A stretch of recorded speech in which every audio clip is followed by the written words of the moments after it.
Assalamualaikum warahmatullahi wabarakatuh. Nama saya Muhammad Yasir bin Muhammad Ribang.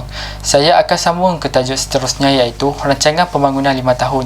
Rancangan Malaysia Pertama RMK1 adalah rancangan pembangunan ekonomi yang pertama dilaksanakan sesudah tertubuhnya Malaysia. Rancangan pembangunan ekonomi selama 5 tahun mulai 1966 hingga 1970 ini membabitkan seluruh Malaysia termasuk Sabah dan Sarawak.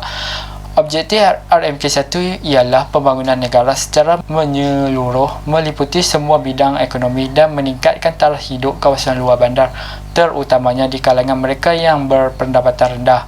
RMK1 bermatlamat untuk mempelbagaikan kegiatan ekonomi, mewujudkan peluang pekerjaan, meningkatkan pendapatan dan penggunaan sumber dan mempercepatkan integrasi. Antara tumpuan khusus RMK1 adalah memajukan sektor pertanian untuk memperbaiki sosioekonomi dan penduduk luar bandar. Selain itu, RMK1 memberi tumpuan kepada perindustrian gantian import dan perusahaan pembuatan. Antara agensi yang ditubuhkan sepanjang RMK1 adalah FELDA, iaitu agensi yang ditubuhkan untuk membangun sosioekonomi penduduk luar bandar. Yang kedua, FELKRA yang ditubuhkan pada tahun 1966 untuk memulih dan memajukan projek tanah kerajaan. Yang ketiga, MARDI ditubuhkan pada tahun 1969 untuk membuat penyelidikan tentang pemasaran dan pengeluaran hasil tanaman kecuali getah. Seterusnya, Rancangan Malaysia Kedua mulai 1971 hingga 1975. RMK2 menggantikan Rancangan Malaysia Pertama yang mempunyai tujuan yang sama, iaitu menangani masalah kemiskinan di kalangan orang-orang Melayu. Namun begitu, Rancangan Malaysia Pertama dilihat kurang berjaya mengatasi isu kemiskinan ini, sehingga masalah ini menjadi salah satu penyebab berlakunya peristiwa 13 Mei pada tahun 1969 apabila rusuhan kaum tercetus di Kuala Lumpur. RMK2 bermatlamat mewujudkan peluang pekerjaan pelbagai sektor, mengurangkan jurang perbezaan pendapatan, meningkatkan daya pengeluaran dan memperbaiki taraf hidup. Ketika ini terdapat peralihan dari industri gantian import kepada industri berorientasikan ekspor. Agensi yang ditubuhkan ialah Penubuhan DEB, Kejora, Dara, Pernas, Udah, Risdah dan selainnya. Seterusnya ialah Rancangan Malaysia Ketiga yang dijalankan pada tahun 1976 hingga 1980 yang memperkenalkan rancangan pembangunan wilayah dengan penumpuan kepada penanaman kelapa sawit dan getah dengan tujuan ekspor. Selain itu, Rancangan Malaysia Ketiga meneruskan usaha pembangunan pertanian dan perindustrian sebagai salah satu cara untuk merapatkan jurang ekonomi penduduk luar bandar dan penduduk bandar. Rancangan Malaysia Ketiga menubuhkan Lembaga Kemajuan Terengganu Tengah iaitu Ketengah dan Lembaga Kemajuan Kelantan Selatan Kesedar. Seterusnya ialah Rancangan Malaysia Keempat yang dijalankan pada tahun 1981 hingga 1985 dan Rancangan Malaysia Kelima yang dijalankan pada tahun 1986 hingga 1990. Rancangan Malaysia Keempat dan Kelima mempunyai matlamat yang sama, iaitu memperkemaskan program pembangunan ekonomi. Rancangan ini menekankan kepada pertanian, perindustrian serta sektor industri berat seperti menubuhkan Perbadanan Industri Berat Malaysia HICOM pada tahun 1980. Rancangan pembangunan yang menitik beratkan industri berasaskan teknologi yang lebih maju dan dasar perswastaan serta pembukaan kawasan perusahaan baharu. PMB ditubuhkan untuk menguruskan pelaburan skim amanah saham nasional yang diperkenalkan pada tahun 1981. Seterusnya ialah Rancangan Malaysia yang ke-6, iaitu yang dijalankan pada tahun 1991 hingga 1995 dan Rancangan Malaysia ke-7 yang dijalankan pada tahun 1996 hingga 2000. Rancangan Malaysia ke-6 dan ke-7 ini merupakan strategi yang sama bermatlamat untuk meningkatkan kecekapan daya saing serta menggalakkan penglibatan swasta. Kedua, mengurangkan penyertaan langsung sektor awam. Ketiga, mengekalkan dasar liberalisasi dan pelonggaran peraturan.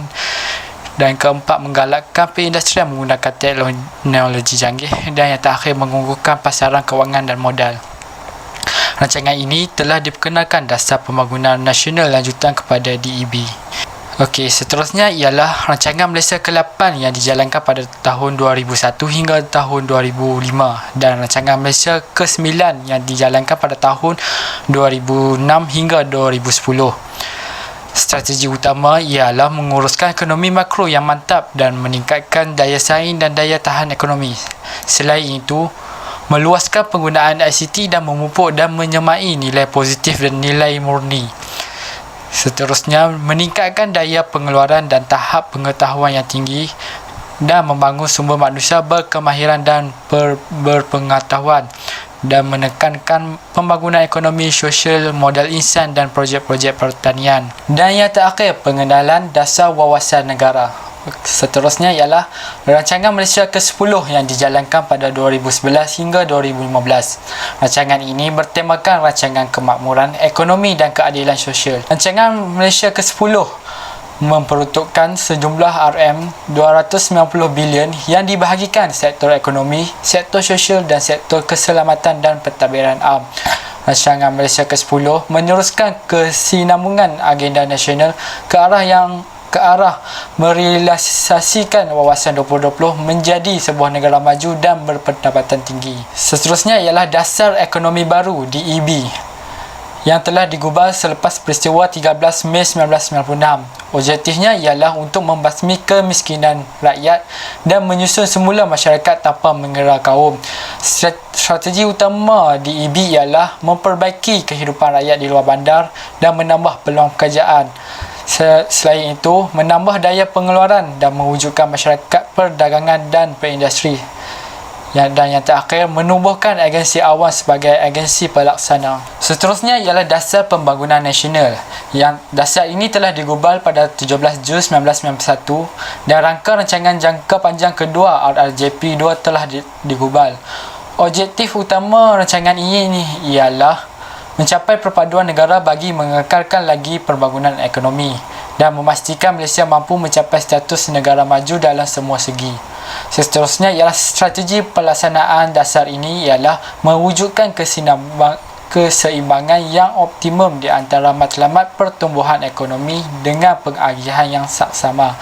Kedua, memastikan pembangunan yang seimbang bagi sektor-sektor utama ekonomi untuk meningkatkan daya saling melengkapi antara sektor bagi mengoptimumkan pertumbuhan.